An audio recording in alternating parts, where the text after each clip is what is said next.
This is the second part. Oh, sorry. This is the second part of the uh, first part of material balances. So in the last lecture, we looked at the different types of balances and processes. And in this lecture, we are going to cover degrees of freedom and the independent equations. And we are also going to mostly just go through some example calculations. So for each one of these, I would encourage you, after we look at the problem, I would shut off the video and attempt it first by yourself with the video shut off, and then put the video back on and see if you got the same answer as me. So here's an example. Here's a process. Okay, water enters a 2-meter cubed tank at a rate of 6 kilograms per second and is withdrawn at a rate of 3 kilograms per second. The tank is initially half full. These are the questions. Is this process transient or steady state? And you should be able to write a mass balance for the process. So here's an example in the textbook, but you also have the ones from the previous video. So draw a picture, draw the tank, and draw a stream entering with water and a stream leaving with water. And identify mass flow rates for those streams.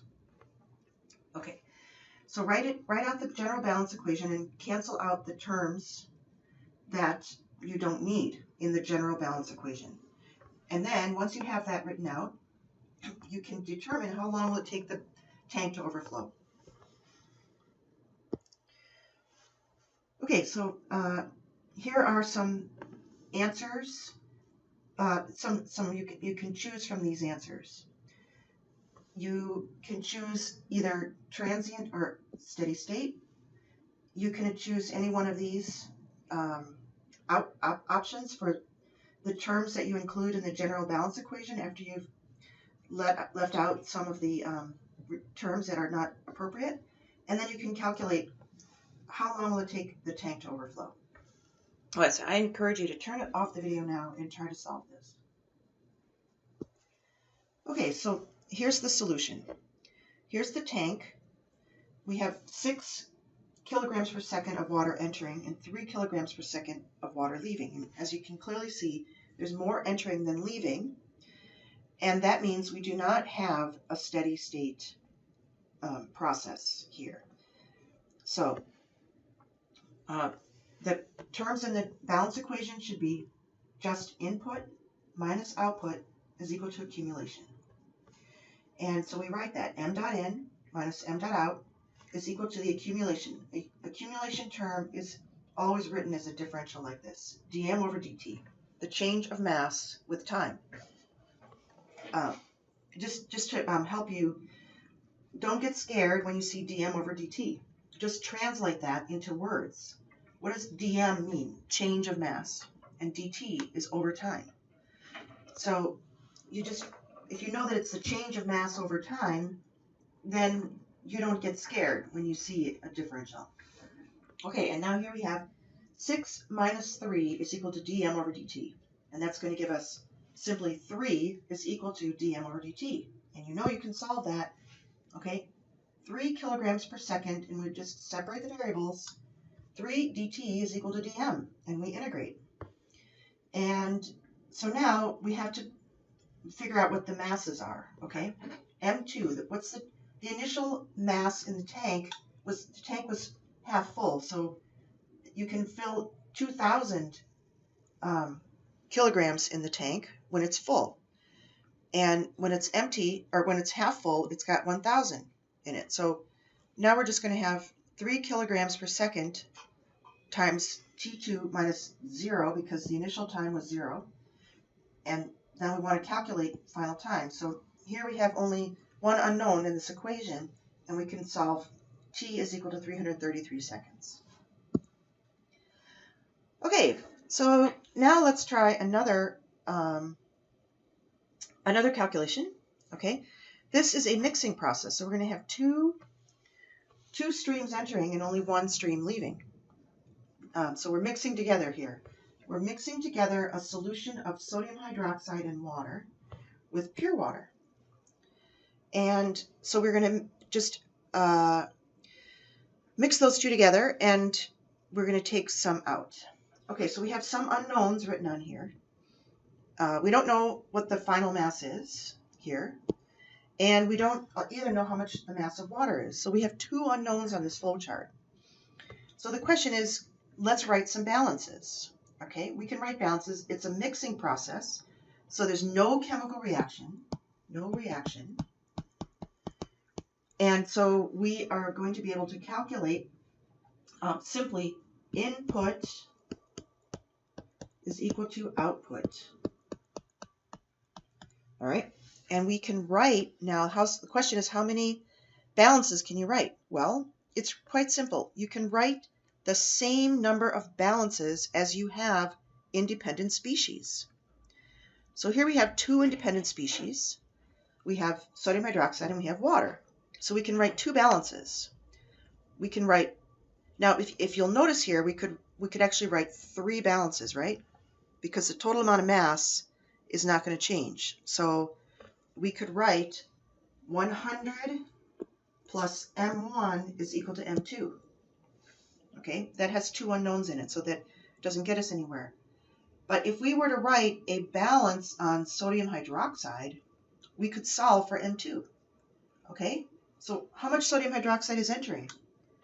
In sodium hydroxide entering is going to be 0.2 kilograms of sodium hydroxide per kilogram of solution times 100 kilograms of solution. And that's going to equal what's on the output, 0.08 kilograms of sodium hydroxide per kilogram times M2. And we can solve for, oops, that's not a dot, sorry. We can solve for M2.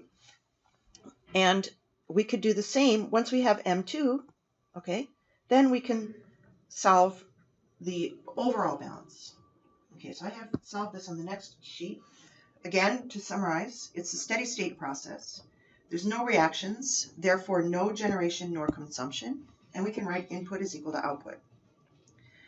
So next, we see there's two unknowns on the flowchart, M1 and M2. We can write two balances for our two independent species, and here is the summary. Again, we can write three balances, but what you will find is that only two are independent. So that's because we only have two species. So we can write two independent balances. Okay, so this is just the solution to this problem. That M2 ends up being 250 kilograms, and M1 is 150 kilograms. Okay, so you can, now the benefit of having the third balance, okay, is that you can check your calculation because they should all work out to give you the same result. All right. Okay, now let's try a separation calculation. You'll see it's exactly the same as what we did a minute ago.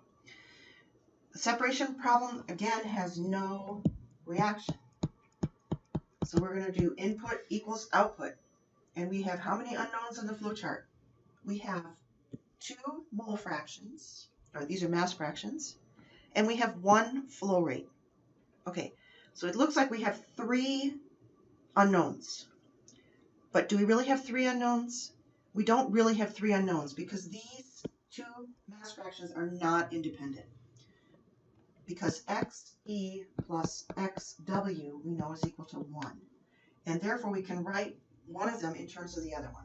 So we can write that xe is equal to 1 minus xw. So now we have only xw and 1 minus xw. So we have really only one unknown. Okay, so we can solve for this similarly to the way we solved the other balance, and then we find out that we can calculate F3. I'm sure this is making sense to you. All right, now, degrees of freedom. So whenever you have a problem, these are simple problems, and you see there's two unknowns, and you solve for those two unknowns. But when you have more complicated problems, it's not so obvious.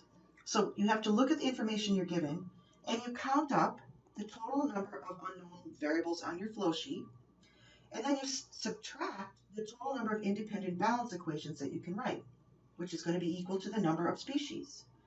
And now this third part here, this is other pieces of information relating unknowns on the flow sheet. Don't be bothered by the vagueness of this, because as we work through our course, we're going to learn how to discover what these other pieces of information are.